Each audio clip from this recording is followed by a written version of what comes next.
Androcore, ito yung nakakatulong na mag-lessen yung ating mga buhok-buhok sa katawan, like bigote, balbas, or mga muscle.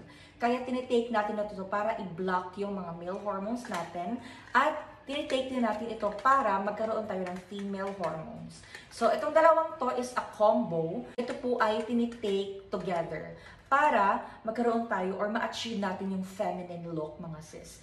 At also, ito yung piniprescribe ng mga endocrinologists, mga sisi. Kaya ito talaga yung tinitake mostly ng mga transgender since 2015. Ito talaga yung mas safer at mas piniprescribe kasi meron na siyang estrogen, meron din siyang male blocker. So, sa gustong umorder dyan, or kung gusto niyo ng cash on delivery, available sa ating Shopee, which is Mariel Online Shop, or TikTok Shop, which is Sisters for Life PH.